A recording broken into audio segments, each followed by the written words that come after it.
नक्षलवादाशी संबंधित प्रकरणी जीएन साईबाबासह त्याच्या 4 सहकाऱ्यांची मुंबई उच्च न्यायालयाच्या नागपूर खंडपीठानं निर्दोष मुक्तता केली आहे। सत्र न्यायालयानं सुनावलेली जन्मठेप यावर नागपूर खंडपीठानं सुनावणी दिली। 7 मार्च 2017 साली गडचिरोली सत्र न्यायालयानं जन्मठेपेची शिक्षा सुनावली होती। त्याच विरोधात सत्र न्यायालयाच्या निर्णयाला आव्हान दिलं गेलं। नागपूर खंडपीठात 7 सप्टेंबर 2023ला या निर्णयाची अंतिम सुनावणी पार पडली आणि अंतिम निर्णय राखीव ठेवला गेला। मात्र गुरुवारी मुंबई उच्च न्यायालयाच्या नागपूर खंडपीठानं निर्दोष मुक्तता देत निर्णय दिला।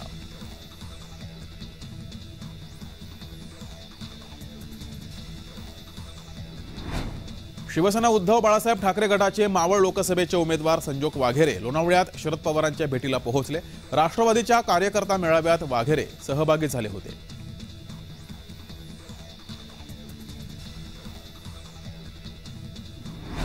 पुणे पीएमपीएलच्या 100 बस भंगार झाल्यानं बसचा तुटवडा निर्माण झालाय। पुणे शहरासह उपनगरात पीएमपीएलनं प्रवास करणाऱ्या प्रवाशांची संख्या मोठी असल्यानं बसचा तुटवडा मोठ्या प्रमाणात जाणवतोय। उपलब्ध असलेल्या बसवर अधिकचा ताण येतोय। बसच्या फेऱ्या पूर्ण करण्यासाठी पीएमपीएलच्या अधिकारी आणि कर्मचाऱ्यांची कसरत कर्मचाऱ्यांना करावी लागते आहे।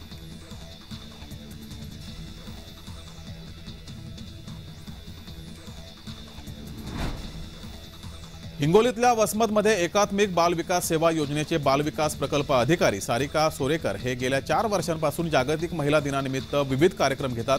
महिलांना प्रत्येक कार्यात भाग घेण्याची आवड निर्माण व्हावी या उद्देशानं महिलांचे विविध कार्यक्रम घेऊन जिंकणाऱ्यांना पैठणी साड्यांचं बक्षीस सुद्धा वाटप करतात।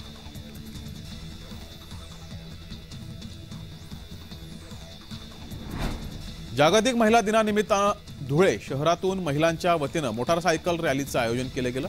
धुळे जिल्हा परिषदेतील अध्यक्ष धरती देवरे यांच्यासह अधिकारी कर्मचारी महिला वर्गाने धुळे शहरातून मोटारसायकल रॅली काढण्यात आली। शहरातील प्रमुख रस्त्यांवरून रॅली काढण्यात आली होती।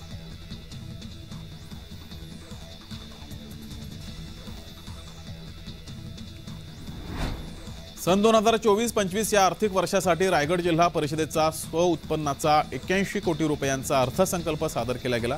यावेळच्या अर्थसंकल्पात ग्रामपंचायतींना घंटागाड्या आणि दिव्यांगांना फिरते फुटबॉल देण्यासाठी मोठी तरतूद केली गेली। शिवाय भटक्या कुत्र्यांच्या निर्बीजीकरणाचा कार्यक्रम हाती घेतलाय।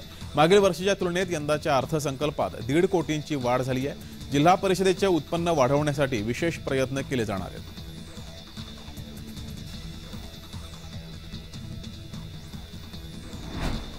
छत्रपती संभाजीनगर जिल्हा परिषदेचं सन 2024-25 आर्थिक वर्षाचा अर्थसंकल्प मुख्य कार्यकारी अधिकारी विकास मीना यांनी सादर केला।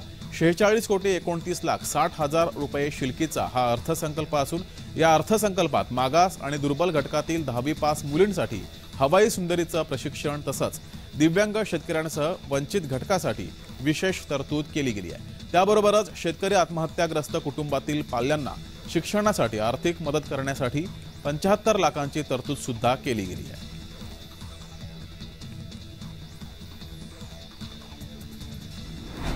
पुणे मनपाचं बजेट प्रथमच 10,000 कोटींचा टप्पा पार करणार आहे। पुणे मनपाच्या संकल्पामध्ये मिशन 15 वर विशेष भर असेल। बजेट यंदा 10,000 कोटींचा टप्पा पार करणार अशी माहिती सूत्रांकडून मिळते आहे।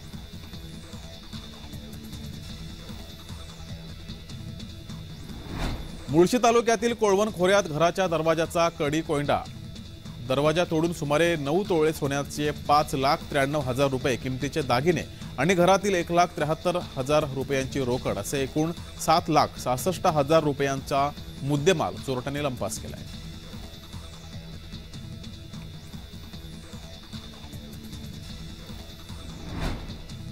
राज्यातील सत्ता बदलानंतर उद्धव ठाकरे हे पहिल्यांदाच धाराशिव लोकसभा जनसंवाद यात्रेच्या माध्यमातून धाराशिव जिल्ह्यात येत असून जिल्ह्यात ठाकरे आज आणि उद्या 5 सभा घेणार आहेत। यामध्ये औसा, उमरगा, तुळजापूर, कळंभूम येथे उद्धव ठाकरे यांची तोफ धडाडणार आहे।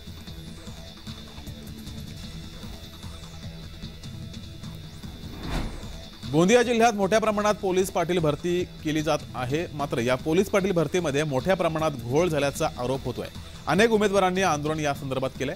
याबाबत उत्तरपत्रिका आणि लेखी गुण याबाबत निष्पक्ष चौकशी व्हावी त्यासाठी आंदोलन केलं जात आहे। या भरतीची निष्पक्ष तपासणी करण्यात यावी अशी मागणी उमेदवारांनी केली आहे।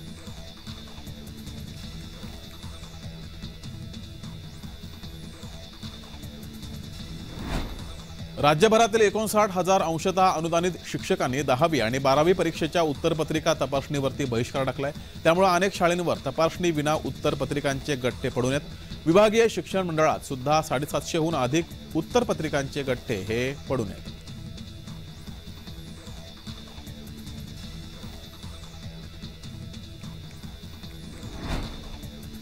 पुण्यातील भाजपामधील अंतर्गत धुसफूस चव्हाट्यावर आल्याचे दिसतंय। महापालिकेच्या जवळ मुरलीधर मोहोळ यांच्या विरोधात भाजपाकडून फलक लावले होते, त्यामुळे चर्चांना उधाण आलंय।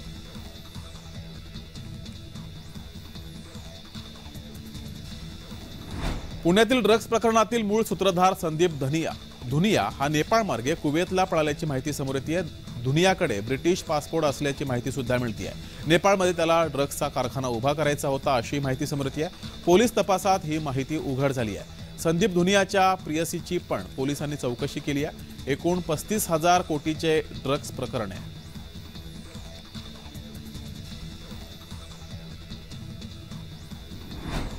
पुणे विमानतळाच्या नवीन टर्मिनलच्या उद्घाटनाला मुहूर्त अखेर मिळालाय। मेट्रो पाठोपाठ पुणे विमानतळाच्या नव्या इमारतीचं उद्घाटन होणार आहे।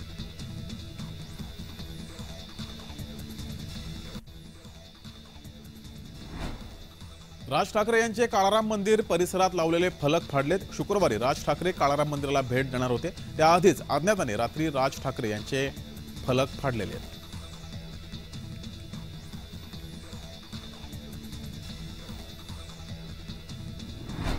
मनसे अध्यक्ष राज ठाकरे गुरुवारपासून 3 दिवसीय नाशिक दौऱ्यावरती आहेत। मनसेचा 18वा वर्धापन दिन यावर्षी नाशिकमध्ये होतोय। याच कार्यक्रमासाठी राज ठाकरे 3 दिवस नाशिक दौऱ्यावरती येणार आहेत। शुक्रवारी राज ठाकरे सहकुटुंब काळाराम मंदिरात जाऊन आरती करणार आहेत।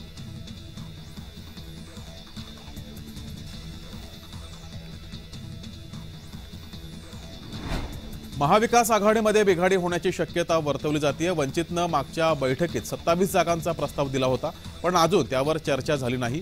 मवियाचा 3 ते 5 जागांचा प्रस्ताव वंचितला अमान्य असल्याची माहिती सूत्रांनी दिली आहे। गुरुवारी दुपारी 2 वाजता प्रकाश आंबेडकर यांची पत्रकार परिषद होणार आहे आणि ते या पत्रकार परिषदेमध्ये काय भूमिका मांडणार याकडे सर्वांचं लक्ष लागलंय।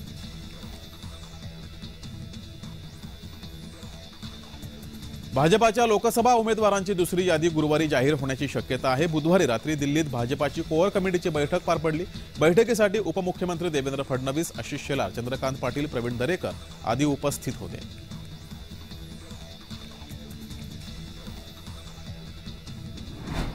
ठाण्याच्या खारेगाव परिसरातील एका भंगारवाड्याला भीषण आग लागली होती। बुधवारी रात्री ही आग लागली होती। अग्निशमन दलाच्या 12 गाड्या घटनास्थळी पोहोचल्या आणि आग विझवण्यात त्यांना यश आलंय। आगीचं कारण मात्र अद्याप अस्पष्ट आहे।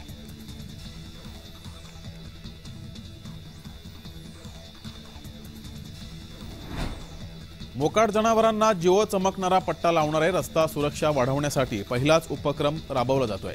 जिल्हाधिकारी राहुल कर्डिले यांच्या मार्गदर्शनात जिल्हा नियोजन समितीच्या नाविन्यपूर्ण योजनेतून परिवहन विभागामार्फत 5,500 चमकणारा पट्टा लावण्याचा उपक्रम राबवला जातोय।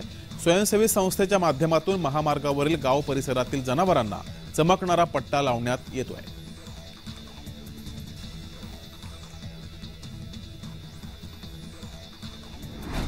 मराठा समाजाला ओबीसीतून आरक्षण देण्याची मागणी करणाऱ्या जरांगे पाटील यांच्या अडचणीत आणखी वाढ होण्याची शक्यता आहे। जरांगे पाटील यांच्यावर आणखी एक गुन्हा दाखल झालाय।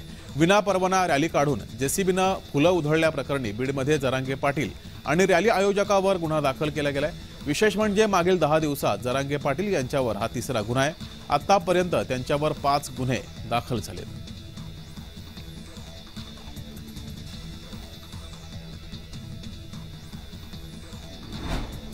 रेणुका सूतगिरणी कर्ज आर्थिक फसवणूक प्रकरणी न्यायालयीन कोठडीत असलेले शिवसेना उपनेते अद्वै हिरे यांच्या जामिनावर बुधवारी सुनावणी होऊ शकली नाही।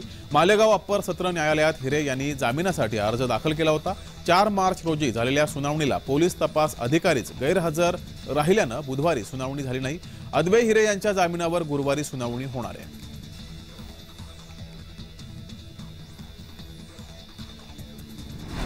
राहुल गांधी यांची भारत जोडो न्याय यात्रा 12 मार्च रोजी धुळे जिल्ह्यात पोहोचणार आहे। 12 मार्च रोजी दोंडाईच्या ठिकाणी यात्रेचा मुक्काम असेल, तर 13 मार्च रोजी सकाळी 11 वाजता ही यात्रा धुळे शहरात पोहोचेल।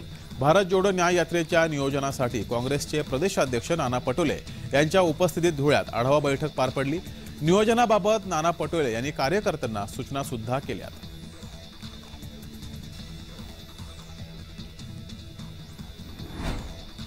हिंगोली जिल्ह्यातल्या वसमत तालुक्यातील पूर्णा सहकारी साखर कारखाना परिसरामध्ये स्वाभिमानी शेतकरी संघटनेचे 2 पदाधिकारी हे विविध मागण्या घेत आमरण उपोषण करतायत। जोपर्यंत मागण्या पूर्ण होणार नाही तोपर्यंत आम्ही हटणार नाही असा पवित्रा घेत या शेतकरी संघटनेच्या पदाधिकाऱ्यांनी इथेच उपोषण करण्याचा निर्णय घेतलाय। आता यांच्या मागण्या कधी पूर्ण होणार याकडे साऱ्यांचं लक्ष आहे।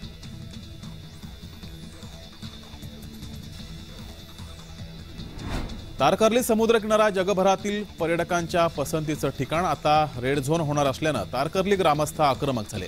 तारकर्ली ग्रामस्थांनी ओरोस जिल्हाधिकारी कार्यालयाबाहेर आंदोलन सुरू केलंय। बंदर विभागाच्या अधिकाऱ्याने तारकर्ली समुद्रकिनारा रेड झोन असल्याचं ग्रामस्थांना सांगितलं। त्यामुळे इथला व्यावसायिक आणि ग्रामस्थ ओरोस जिल्हाधिकारी कार्यालयासमोर आंदोलन करतायत। आम्ही आंदोलन सुरूच ठेवणार, कारण जोपर्यंत रोजगार उपलब्ध होत नाही तोपर्यंत आमची परमिशन नसेल असं इथल्या ग्रामस्थांनी म्हटलंय।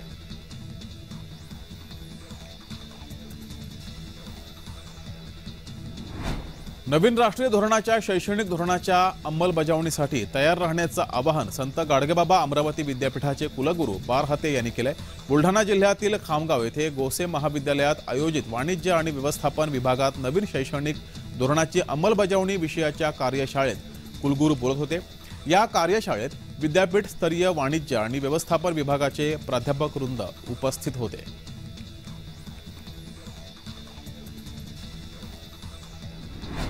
गोंदिया जिल्ह्यातील वातावरणात मंगळवारपासून बदल झालाय। बुधवारी संध्याकाळच्या सुमारास वादळी वाऱ्यासह अवकाळी पावसानं गोंदिया जिल्ह्यात शहरासह ग्रामीण भागातही हजेरी लावली।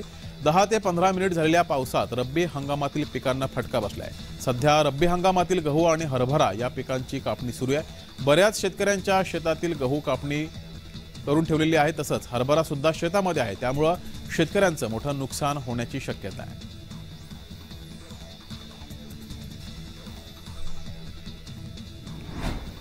हिंगोलीच्या वसमत शहरात मोबाईल फोन विक्री आणि दुरुस्तीच्या 2 दुकानांना आग लागली। शहरातील डॉक्टर बाबासाहेब आंबेडकर व्यापारी संकुलातील या 2 दुकानांना अचानक आग लागली। या आगीमध्ये दोन्ही दुकानातील साहित्य जळून खाक झालंय। त्यामुळे दुकान चालकांचं मोठं नुकसान झालंय। शॉर्ट सर्किटमुळे ही आग लागल्याचा प्राथमिक अंदाज वर्तवला जातोय।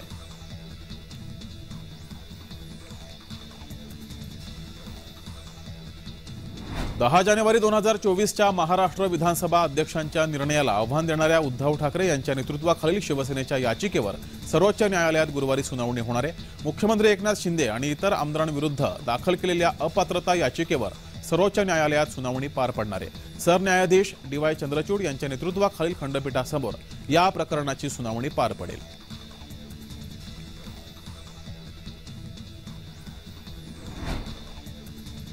पुण्यात गुंडाकडून पुन्हा राडा केला गेलाय। कोयते तलवारीनं 3 जणांवर हल्ला केला गेलाय। 10 जणांच्या टोळक्यानं हल्ला केलाय। पुण्यातील सिंहगड रस्ता परिसरातील ही घटना आहे। भर रस्त्यावर घडलेल्या घटनेनं परिसरात दहशतीचं वातावरण निर्माण झालंय। बुधवारी रात्री ही घटना घडली। CCTV कॅमेऱ्यात ही संपूर्ण घटना कैद झाली आहे।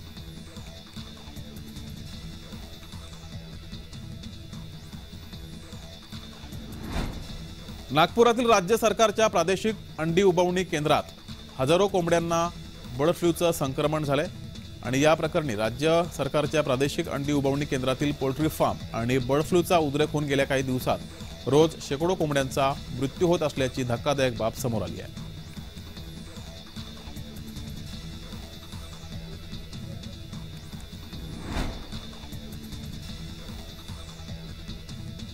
तर मनमाडमध्ये एका धरणानं तळ गाठलेला आहे आणि या प्रकरणी आता मनमाड शहरामध्ये पाणी टंचाईचा सामना मनमाडकरांना करावा लागणार आहे।